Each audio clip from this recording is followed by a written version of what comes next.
My golden brother wanted to impress everyone and got into debt, and my parents stood up for him and said I had to pay back the money. If you ask my family, they'd tell you my brother Orville is a wonderful, giving person. If you ask me, I'd tell you he's a fraud. For my entire life, Orville has had a charmed existence. While I, Marge to most people, had to work for every scrap of approval, he floated through life with the bare minimum of effort and was rewarded as if he had cured cancer. At school, when I brought home straight A's, my parents, Patty and Glenn, would nod and move on. Well, of course, Marjorie. That's expected. When Orville scraped by with C's. You did your best, sweetheart. Let's celebrate. When I got my first job at 16, stocking shelves at the local hardware store, my parents told me I was distracted from my studies.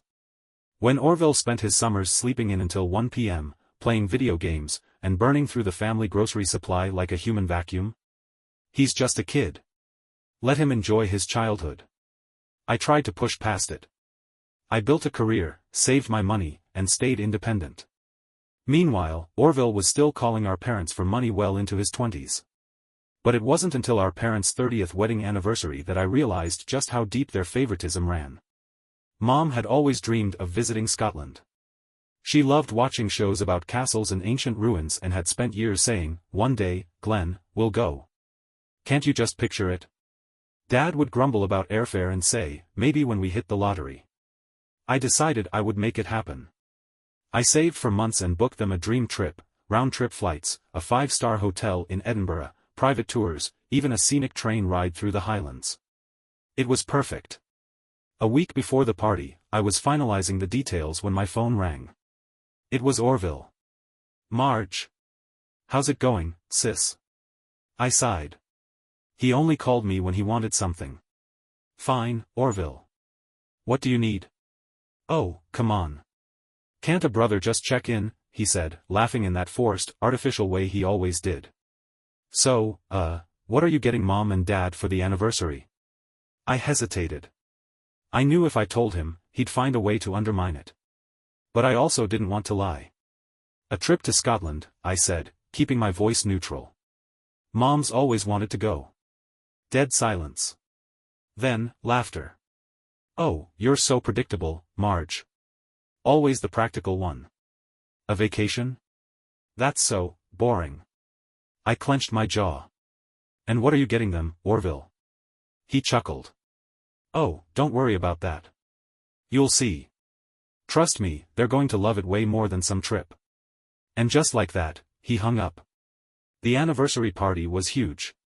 Dozens of relatives filled the banquet hall. The decorations were over the top, gold-trimmed tablecloths, a custom cake, even an obnoxiously large banner that read, "Happy 30 years, Patty and Glenn." Orville was in his element. He was the center of attention, strutting around, shaking hands, laughing loudly. Mom and Dad were glowing.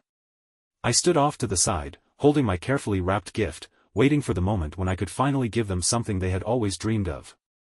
Then, right before the speeches started, Orville stood up. "Excuse me, everyone," he boomed. "If you could all do me a favor and look outside." I felt a knot tighten in my stomach.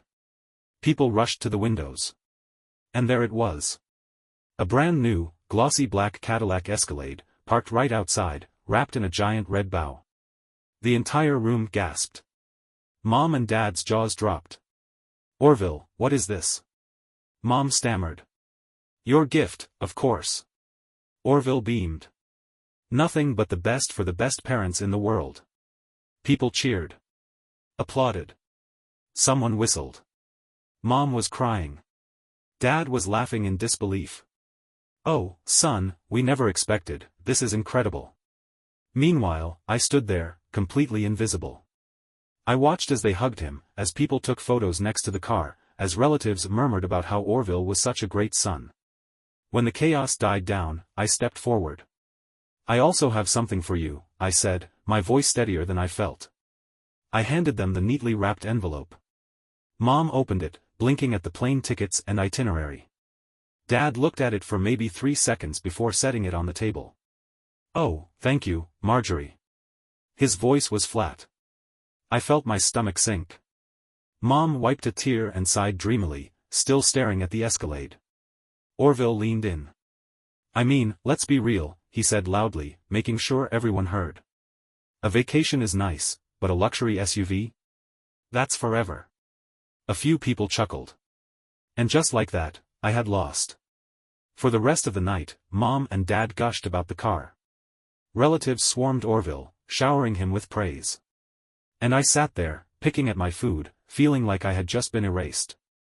I left before dessert. No one noticed. 2 weeks later. I had almost pushed the whole thing out of my mind when, one afternoon, I opened my work email. Orville. With an attached invoice. I clicked it open. $82,000. Due immediately. I stared at the screen, my hands shaking. Then, I dialed his number. He picked up immediately. "Oh, hey, Marge.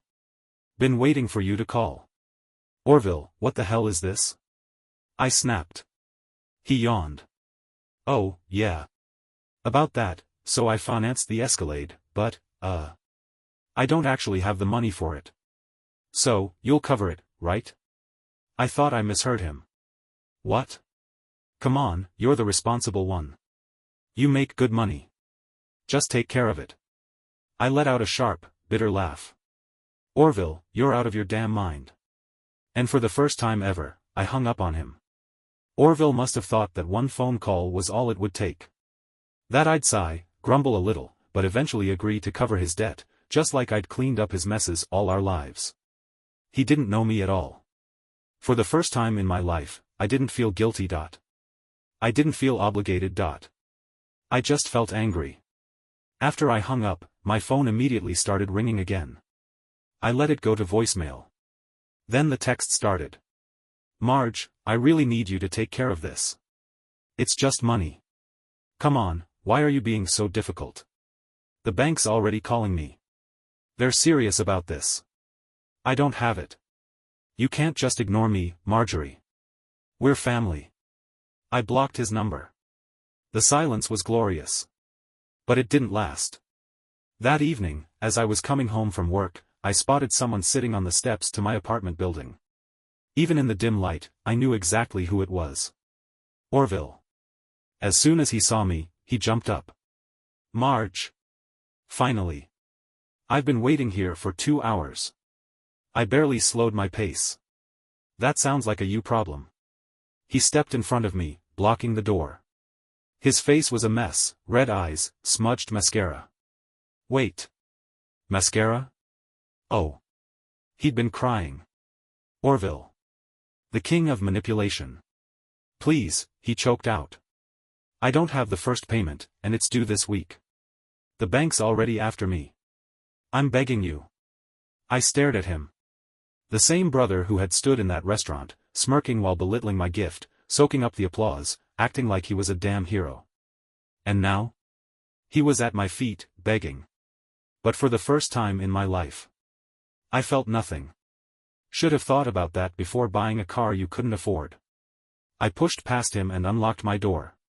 He grabbed my arm. "Marge, please." I turned. Looked him right in the eye. "This isn't my problem, Orville. It's yours." His face twisted in frustration. And just like that, the act dropped. "You know what? You're a cold-hearted. Asterisk." I smiled. "And yet, you're the one with no car and no money. Get off my property." He screamed in frustration, kicked my door, then stormed off. And I felt like I had just won the biggest battle of my life. But I knew Orville wouldn't stop here. I wasn't surprised when my phone rang the next day. I was, however, a little impressed at how fast he had run to Mom and Dad. I answered. "Marjorie. Mom. Your father and I need to have a serious talk with you. Come to the house after work." I almost laughed. Orville must have been pacing the house like a trapped animal, feeding them a sob story about how his heartless sister was ruining his life. But I went anyway. I wanted to hear this insanity firsthand. The moment I stepped into the living room, I could feel the tension. Dad sat in his usual chair, arms crossed. Mom was perched on the edge of the couch, looking grave. And Orville? He sat between them, eyes downcast, looking every bit the tragic victim. I almost rolled my eyes. Dad cleared his throat. "Your brother told us everything," he began, voice heavy with disappointment. "Here we go. We don't understand why you're refusing to help him." I laughed. "Are you serious? Orville bought a luxury car he couldn't afford, made this big spectacle, and now that the bill is here, I'm supposed to pay for it." "Family helps family," Mom said firmly, as if she were quoting scripture. "Orville made a mistake, but—" I held up a hand. "A mistake?" I repeated. "A mistake is forgetting an appointment. What Orville did was a calculated performance. He knew exactly what he was doing when he upstaged my gift and made me look bad in front of everyone." Orville sniffled. "The bank keeps calling me, Marge. They want the first payment now." I tilted my head. "Yeah. That happens when you take out a loan. Did you think they were just handing out Cadillacs for free?" Mom stood up. And what she did next made my blood turn ice cold. She walked over to her purse, pulled out the plane tickets I had given them, and thrust them at me. "We don't want gifts from someone who could be so cruel to their own brother," she said coldly. "Cancel everything and give us the refund. We'll use it to help Orville make his payments." I stared at the tickets in my hands. Slowly, I looked up at them. "So, let me get this straight," I said, voice eerily calm. "You are rejecting the gift that I spent months planning because I knew how much you wanted to go to Scotland, so you can give the money to Orville?" Dad nodded. "Yes. Until you do the right thing and help your brother." I took a deep breath. And something in me just snapped. I was done. I had spent my entire life trying to win my parents' approval. Trying to prove that I was worth noticing. But at this moment, I finally understood something. It didn't matter what I did. They would always choose Orville. So instead of arguing, I simply stood up. Slipped the tickets into my purse. Looked at them one last time. Mom and Dad sat there, waiting for me to give in. Orville watched me, smirking, because he thought he had won again. "I'll take care of the tickets," I said quietly. Mom sighed in relief. "Good. Let us know when you have the refund." I turned and walked out. But as I drove home, a new plan was already forming in my mind. They thought they knew me. They thought I was predictable, reliable Marjorie, who always did what was expected. They were about to learn just how wrong they were. I drove home that night, gripping the steering wheel so tightly my knuckles turned white. I should have been angry. I should have been crying. But instead, all I felt was calm. A kind of icy, unshakable clarity. For the first time in my life, I saw everything for what it was. No matter how hard I tried, I was never going to be their priority. They would always bend over backward for Orville. They would always find a way to excuse his selfishness. But that didn't mean I had to play along. They thought I would do what I always did, roll over, cancel the trip, and quietly hand over the money. But this time? They were wrong. I sat at my kitchen table until 3 a.m., staring at the travel documents. All those hours spent researching hotels, booking private tours, making sure Mom and Dad would have the trip of a lifetime. And they had thrown it away. I grabbed my phone. At 9 a.m. sharp, I called the travel agency. "Hi, I need to cancel a vacation package to Scotland. Flights, hotels, tours, all of it." The agent was polite and efficient. Within an hour, I had confirmation that the full refund would be deposited into my account within 3 to 5 business days. The moment it arrived, I moved it into a separate savings account. Not a single cent would go to Orville's car. I was making coffee when my phone rang. I already knew who it was. I smiled as I answered. "Marjorie, did you get the refund?" "Mom." No hello. No pleasantries. Straight to the demand. I took a slow sip of coffee before answering. "Yes. I cancelled everything." "Good. Transfer it to me right away, Orville needs to make his first payment by Friday." I set my coffee down. "No." Silence. Then. "What did you just say?" Mom's voice had that dangerous edge I recognized from childhood. I said no. "I'm not giving you the money." She exploded. "How dare you? After everything we've done for you." Your brother is drowning in debt, and you're sitting there hoarding the money like some kind of miser? I stayed calm. Orville chose to buy a car he couldn't afford. That's not my problem. You are irresponsible.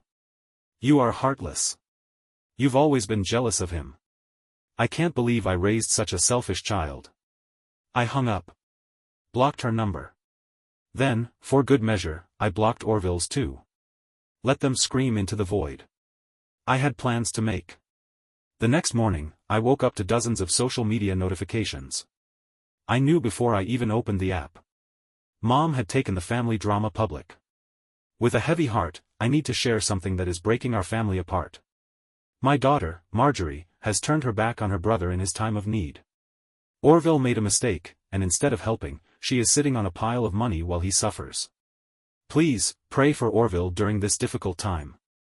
And pray that Marjorie finds it in her heart to do what's right. The comment section was brutal. I can't believe a sister would do this. Family should always come first. Marjorie, how could you abandon your own brother? I scrolled, feeling my anger build. The narrative she had spun was masterful. Poor Orville, the struggling, innocent victim. And me, the cold-hearted villain. That's when I snapped. I wasn't going to stay silent. I opened my laptop and started typing. I posted. Since my mother has chosen to make this public, let me share the full story she conveniently left out. At my parents' anniversary party, I gave them a fully paid luxury trip to Scotland, something my mother had always dreamed of. My brother, Orville, showed up with a brand new Cadillac Escalade, making a grand show of presenting it as his gift. What nobody knew. He had bought it on credit, with no means to pay for it. 2 weeks later, he sent me the bill for $82,000, expecting me to cover it. When I refused, my parents demanded I cancel the trip I had planned for them and give them the refund, so Orville wouldn't have to face the consequences of his own actions. Don't believe me? Here are the receipts. And then I attached everything. The invoice Orville sent me. His desperate text messages, begging and threatening me. My parents' demands for the refund. Mom's voicemail, calling me selfish and irresponsible. The response was immediate. The comments section flipped. Wait. Orville gave a fake gift and expected Marjorie to pay for it? Your parents returned a Scotland vacation to bail out Orville? Marjorie, I'm so sorry we jumped to conclusions. Orville needs to grow up. Within an hour, Mom's original post disappeared. She texted me from a new number. How could you humiliate your family like this? I blocked that number too. Orville's car? Repossessed. My parents? Forced to dip into their retirement savings to cover part of his loan. The family? Divided. But the most surprising part? Some of my relatives actually apologized. My Aunt Willa called me. Marge, I owe you an apology. I never realized how bad it was. Your mom always made it sound like you were just cold. But now I see what's really going on. Then, my younger cousin Gretchen reached out. I always thought I had to be like Orville to be loved. Seeing you stand your ground, it made me realize I don't have to be like him to matter. I wasn't just free. I had finally been seen. 2 weeks later, I was boarding a flight. Not to Scotland. To New Zealand. Because while my family was drowning in drama, I had a life to live. For the first time in my life. I was putting myself first. And it felt amazing. 2 weeks after my public takedown of Orville, I was sitting in the airport, sipping my overpriced coffee, waiting to board my flight to New Zealand. My phone buzzed. A message from my cousin Gretchen. Hope you have an amazing trip. Also, just an FYI. Orville's car got repossessed this morning. Thought you'd enjoy that. I smiled. Karma is real. And for the first time in my life, I wasn't cleaning up Orville's mess. I turned my phone off, stretched my legs, and let out a long, slow breath. For the next 2 weeks, there would be no drama. No guilt. No family manipulation. Just me, exploring a new country on my own terms. And it felt incredible.